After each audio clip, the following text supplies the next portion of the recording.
Hello students, we are on question 4th. The angle of elevation of the top of a tower from a point on the ground which is 30 meter away from the foot of the tower is 30 degree. And we need to find the height of the tower. So there is a point P at 30 meter away from the foot of the tower. And angle of elevation of the top of the tower from this point P is 30 degree. तो elevation में हमने पढ़ा है कि object height पर है, observer ज़मीन पर है, ठीक है। तो इसलिए नीचे से ऊपर हम ये एंगल बनाएंगे। उस पॉइंट पी से टावर के टॉप का जो एंगल ऑफ एलिवेशन है, ये वो angle of elevation that is 30 degree and that point P is at 30 metre away from the foot of the tower and we need to find the height of the tower. तो बस हमें ये देखना है कि जो गिवन साइड है और जो मिसिंग साइड है उनका रेशो कौन से ट्रिग्नोमेट्रिक फंक्शन में आता है। तो यहाँ पर हम देखें कि गिवन तो है बच्चों बेस। इस 30 डिग्री के लिए ये जो साइड है दिस इज़ बेस, और इस 30 डिग्री के सामने वाली साइड जो हमें फाइंड करनी है दैट इज़ परपेंडिकुलर। यानी जो गिवन है वो क्या है इस एंगल के लिए, और जो पूछा गया है वो क्या है इस एंगल के लिए, बस ये पता करना है। तो हमें पता चल गया कि जो पूछा गया है वो परपेंडिकुलर है और जो गिवन है दैट इज़ बेस, और परपेंडिकुलर और बेस का रेशो टैन में आता है, यानी tan theta is the ratio of perpendicular and base for a given acute angle. तो इसलिए हम इस 30 डिग्री का टैन वाला रेशो लेंगे। तो in triangle P Q are tan 30 degree is equals to perpendicular upon base. Now we know that tan 30 degree is 1 upon root 3. ठीक है, टेबल याद होनी चाहिए। यहाँ पे हम लिख देंगे कि tan 30 is 1 upon root 3 and RQ is to be find PQ is 30 by cross multiplication। ये 30 इधर चल गया, so R Q is 30 upon root 3 and if we rationalise it तो multiply it and divided by root 3, so it will become 30 root 3, और root 3 into root 3 is 3 and 3 से 30 10 time cancel, so tan root 3 metre is the height of the tower. So this is very easy. Okay, one side is given, one is missing, and we'll observe जो missing और given side है उनका ratio किस में आता है, tan में आता है, साइन में आता है, कॉस में आता है, ठीक है। तो जो जिसमें आता है हम गिवन एंगल के लिए वो रेशो निकाल लेंगे और उसकी वैल्यू पुट कर देंगे। Now in 5th question, a kite is flying at a height of 60 metre above the ground. तो काइट उड़ रही है ज़मीन से 60 मीटर की हाइट पर, and the string attached to the kite is temporarily tied to a point on the ground। ठीक है, स्ट्रिंग को वैसे हम हाथ में रखते हैं, ठीक है, लेकिन यहाँ पे उसने ताकि क्वेश्चन कॉम्प्लिकेटेड नहीं हो ये कह दिया है कि स्ट्रिंग को ज़मीन पर थोड़ी देर के लिए किसी पॉइंट से बांध दिया है, ठीक है। अगर ऐसा वो नहीं कहता तो फिर उस ये काइट हो जाती, और ये जो उड़ा रहा है उसकी हाइट भी हमें कंसीडर करनी पड़ती, क्योंकि हाथ से हम उड़ाते हैं तो यहाँ हमारे आई लेवल से बनता है एंगल। तो फिर इस ये जो भी है ऑब्जर्वर, ठीक है, इसकी हाइट भी उसको क्वेश्चन में देनी होती, तो वो उसने नहीं दी है। तो इसलिए उसने कह दिया है क्वेश्चन को ईजी बनाने के लिए कि उसको ज़मीन से बांध दिया है, ठीक है। एक बाद में ऐसे भी क्वेश्चन आएंगे जब वो ऑब्जर्वर की हाइट भी देगा। तो अभी अगर ज़मीन से बांध दिया तो यही ग्राउंड लेवल है हमारा, ठीक है ना।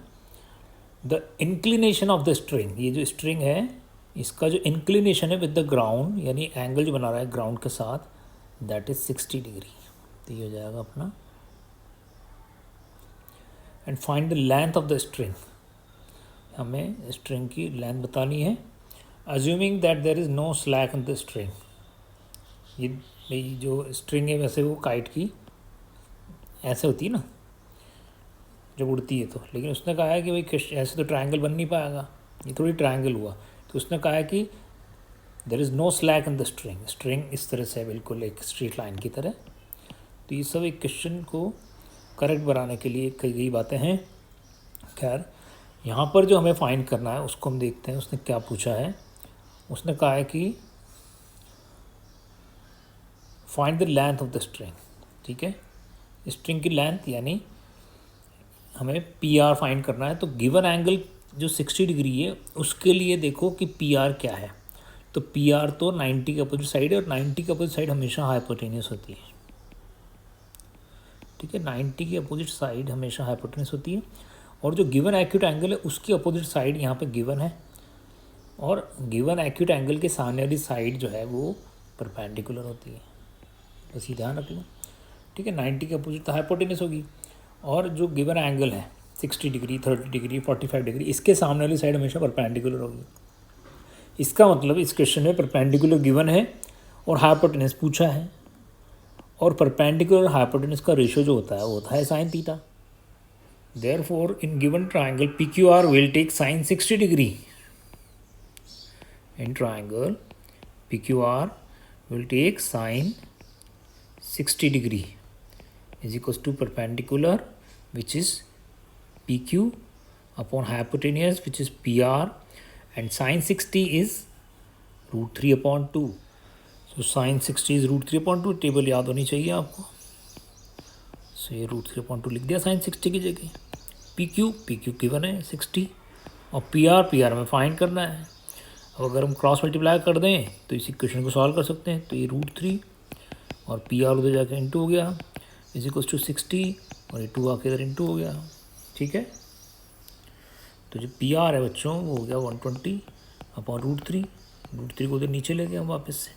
और अब इसको डिनोमिनेटर में हमेशा एक रैशनल नंबर होना चाहिए इसलिए इसको रैशनलाइज कर देते हैं। तो रैशनलाइज जब करते हैं तो नीचे जो मोनोमियल टर्म है उसी से मल्टीप्लाई कर देते हैं और उसी से डिवाइड कर देते हैं। सो it will become 120 √3 upon √3 into √3 कितना हो गया 3 और 3 से कैंसिल हो गया। तो ये आ गया हमारा 40 √3 मीटर। ठीक है बच्चों, तो जो स्ट्रिंग है उसकी लेंथ है 40 √3 metre. Now in 6th question, a 1.5 meter tall boy is standing at some distance from a 30 meter tall building.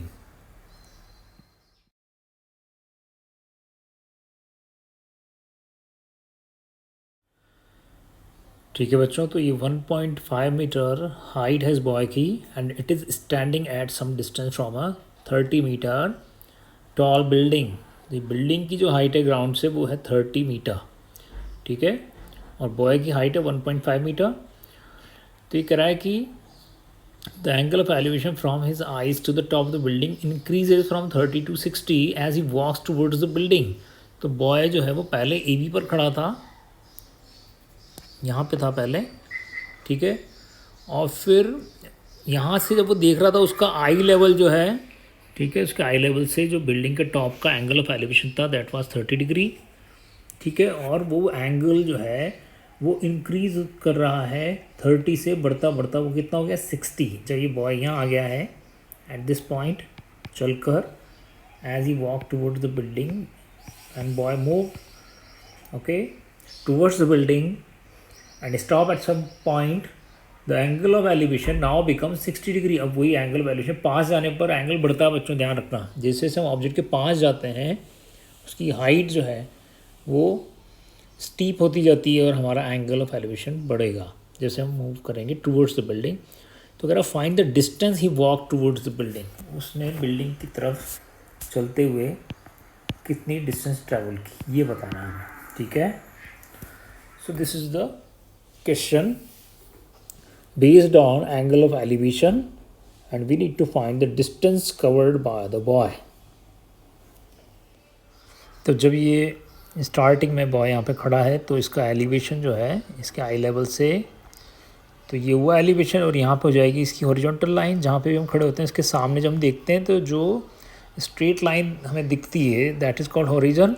तो ये जो ए बी पर हमारा बॉय है वो 30 डिग्री का एंगल ऑफ एलिवेशन बना रहा है बिल्डिंग के टॉप से। ठीक है, यहाँ इस पॉइंट से यानी टॉप की तरफ देख रहा है 30 डिग्री का एंगल बन रहा है हॉरिजन और लाइन ऑफ साइट के बीच में।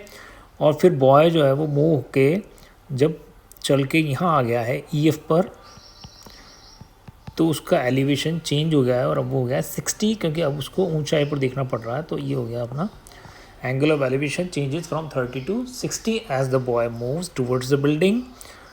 तो ये जो हम इसको ज्वाइन कर देते हैं, तो हमें बताना है कि distance travel by the boy, यानी ये BF जो है इसकी वैल्यू में फाइंड करनी है। ठीक है, अब देखो जो हमारे ट्राइंगल हैं, ये पॉइंट हम G ले लेते हैं। हमारे जो ट्राइंगल हैं जिनको हमें यूज़ करना है that is CEG and CAG। ठीक है, हमारे ट्राइंगल्स तो ये हैं, लेकिन हम देख रहे हैं कि लेंथ ट्राइंगल की जगह पूरी दे दी है उसने ज़मीन से 30 मीटर। तो हम क्या करेंगे, हमें पता है कि AB अगर 1.5 है तो EF भी 1.5 होगा और EF इक्वल्स टू GD होगा, ये भी 1.5 हो जाएगा। ठीक है, क्योंकि ये सब रेक्टेंगल्स हैं। AGBD is a rectangle, in rectangle AGDB AB is equals to GD, तो देयरफॉर GD इज़ 1.5। लेकिन हमें जिस साइड की ज़रूरत है वो है CG, क्योंकि हमारा ट्राइंगल है CGE। So therefore CG is equals to CD minus GD, और CD है 30 और GD है 1.5। 30 में से 1.5 माइनस किया तो 28.5 मीटर हो गया, तो CG हो गया 28.5। तो अब हमारे मतलब के जो ट्रायंगल हैं वो ये हैं, हम इन्हीं को ले लेते हैं। ठीक है बच्चों, तो हमें निकालना है BF, लेकिन BF AE के इक्वल है, क्योंकि ABFEB एक रेक्टेंगल है। ठीक है, in rectangle ABFE BF is equals to AE। ठीक है, तो AE हम निकाल सकते हैं इस ट्रायंगल में। तो हम क्या करेंगे, इस तरह के जब दो ट्रायंगल हो तो सबसे पहले हम क्या करते हैं, ट्रायंगल ACG लेते हैं, फिर ट्रायंगल AGC। ठीक है, ये जो ट्रायंगल बड़ा, इसमें परपेंडिकुलर गिवन है क्योंकि ये 30 डिग्री है इसमें एंगल। ठीक है, चाहो तो इसको भी थोड़ी देर के लिए हटा दो ताकि कन्फ्यूज़न नहीं हो। अब ये है हमारा ट्रायंगल, तो इसमें हमारा एंगल 30 डिग्री है। 30 डिग्री के सामने वाली साइड क्या है, 28.5, वो तो हो गया अपना परपेंडिकुलर। और फाइन हमें करना है बेस, क्योंकि हमें यही तो निकालना है ना, BF निकालना है, यानी BF जितना होगा उतना AE आ जाएगा। तो AE हम निकाल लेते हैं, तो AE तो बेस से आएगा बच्चों ट्रायंगल AGC में। तो इसलिए हम बेस की बात करें और परपेंडिकुलर की बात करें तो बेस और परपेंडिकुलर का रेशो होता है tan। तो in triangle AGC tan theta is perpendicular upon base, तो यहाँ थीटा 30 है। So tan 30 is equals to perpendicular, वो है CG अपॉन बेस, वो है AG, और tan 30 की वैल्यू 1/√3। CG है 28.5 और AG हमें फाइंड करना है। क्रॉस मल्टीप्लाई, तो ये AG इधर आ गया और ये √3 जाके 28.5 से इंटू हो गया, तो इसलिए AG हो गया हमारा 28.5 √3। ठीक है, ये तो आ गया अपना AG। लेकिन हमें निकालना है AE, तो अब जैसे AG आ गया, अब निकालते हैं हम EG। ठीक है, तो AG में से EG को माइनस कर देंगे तो हमारे पास आ जाएगा AE। ठीक है, तो अब EG निकालने के लिए लेंगे ट्रायंगल CGE। तो अब ट्रायंगल CG लेते हैं। सो इन ट्रायंगल CGE, अब यहाँ पे भी जो 60 है उसके सामने वाली साइड परपेंडिकुलर है, और जो फाइंड कर रहे हैं वो बेस है, परपेंडिकुलर और बेस आते हैं tan में। सो tan 60 is perpendicular upon base, tan 60 is √3, perpendicular is 28.5, और EG क्रॉस मल्टीप्लाई किया तो EG इधर आ गया और √3 नीचे, तो ये आ गया EG 28.5 अपॉन √3 और AG 28.5 इंटू √3। ठीक है, अब हमें क्या निकालना था बच्चों, हमें देखो निकालना था AE, सॉरी BF। इसने पूछा था ना बॉय कितना चला बिल्डिंग की तरफ, तो BF निकालना था, लेकिन BF किसके इक्वल था, AE के। तो हमने क्या किया, पहले AG निकाला, फिर EG निकाला। अब AG में से ई जी को माइनस कर देंगे तो हमारे पास क्या आ जाएगा ए ई, और जो ए ई होगा वही क्या होगा बी एफ होगा। ठीक है, तो ये हमें ध्यान रखना है। So A E is equals to A G minus E G by 1 and 2. AG is 28.5 into root 3. This is AG. And EG is 28.5 upon root 3. फिर एल्शियम लिया, या 28.5 कॉमन ले लेते हैं, ब्रैकेट हो जाए रूट 3 माइनस 1 अपॉन रूट 3। फिर लिया एलसीएम, रूट 3 इंटू रूट 3 हो गया 3 माइनस 1, सो 28.5 इंटू 3 माइनस 1 हो गया 2 अपॉन रूट 3। रैशनलाइज किया, रूट 3 से मल्टीप्लाई, अब 28.5 इंटू 2 कितना हो गया 57 रूट 3, और नीचे आया रूट 3 इंटू रूट 3 वो कितना होता है 3, और 3 से कैंसिल हो गया 19 टाइम, तो 19 रूट 3 मीटर ये आया हमारा A E. A is 19 root 3 metre. ठीक है, दिस इज़ 19 रूट 3 मीटर। ठीक है, तो अगर ये 19 रूट 3 है तो इसके सामने वाली साइड जो है वो भी 19 रूट 3 होगी। इसका मतलब बॉय जो है उसने 19 रूट 3 मीटर की डिस्टेंस ट्रैवल की है बी से एफ तक आने में। ठीक है,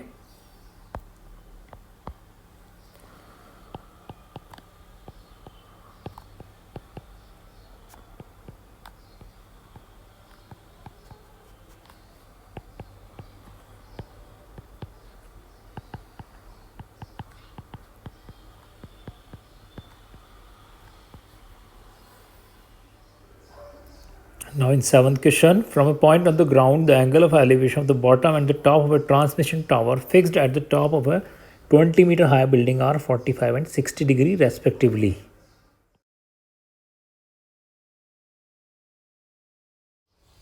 ठीक है बच्चों, तो एक बिल्डिंग है 20 मीटर हाइट है जिसकी ए बी।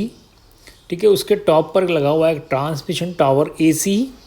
ठीक है, तो there is a point on the ground, the angle of elevation, the bottom and top of a transmission tower fixed at the top of a 20 meter high building are 45 and 60 degree.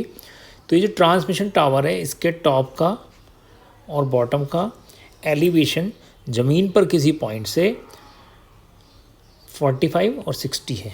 ठीक है, bottom को पहले लिखा है, top को बाद में लिखा है। इसका मतलब बॉटम वाला पहला एंगल है, टॉप वाला दूसरा एंगल है। ठीक है, तो ये बॉटम वाला जो एंगल ऑफ एलिवेशन है बच्चों वो तो है 45 डिग्री, और जो टॉप वाला एंगल है दैट इज़ 60 डिग्री। ठीक है, समझ में आया? ज़मीन से कोई देख रहा है टावर के टॉप को तो 60 डिग्री का एंगल बन रहा है, फिर वो टावर के बॉटम को देख रहा है तो 45 का एंगल बन रहा है। तो कह रहा है कि find the height of the tower, हमें टावर की हाइट बतानी है, यानी हमें ए सी फाइंड करना है। तो ये है, ठीक है, ए सी फाइंड करना हमें। तो ये जो ए सी है, सॉरी ये यहाँ ए है, तो ये ए सी हमें फाइंड करना है इतना। ठीक है, तो देखो यहाँ पर भी अब ये डबल ट्रायंगल वाले क्वेश्चन स्टार्ट हो चुके हैं, पिछला क्वेश्चन भी ऐसा ही था। तो इसमें क्या होगा, एक पार्ट गिवन होगा, एक पार्ट मिसिंग होगा। तो we have two triangles, triangle A B D and triangle C B D. तो जो ए बी डी ट्रायंगल है उसमें तो हमारे पास ए बी की वैल्यू गिवन है 20, तो इसलिए हम इसको यूज़ कर सकते हैं। दूसरा ट्रायंगल है सी बी डी में एंगल ऑफ एलिवेशन है 60 डिग्री, लेकिन सी बी डी में एक भी वैल्यू कम्प्लीटली गिवन नहीं है, बी सी भी नहीं है और वह बी डी भी नहीं है। ठीक है, तो ये एक प्रॉब्लम है। लेकिन अगर हम ए सी को एक्स मान लें तो ये जो बी सी है वो जाएगा बच्चों 20 + x, 20 + x। बी सी हो गया 20 + x, ए बी हो गया 20, एंगल है 45, दूसरे का एंगल है 60। ठीक है, और हमें निकालना है x।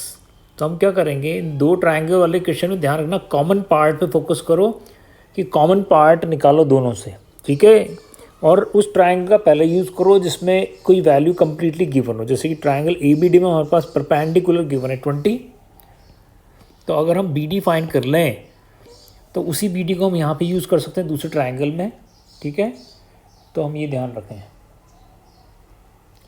तो हम क्या करेंगे कि सबसे पहले ट्राइंगल ए बी डी लेते हैं। तो ट्राइंगल ए बी डी में हम देखेंगे 45 के सामने वाली साइड तो है परपेंडिकुलर जो कि गिवन है, और बेस हम फाइंड कर रहे हैं, यानी पी और बी की बात हो रही है इस क्वेश्चन में, और पी और बी का रेशो होता है 10। तो in triangle A B D हम ले लेंगे tan 45। tan 45 is perpendicular upon base. tan 45 की वैल्यू होती है बच्चों 1। यहाँ पे परपेंडिकुलर है ए बी और बेस है बी डी, ठीक है।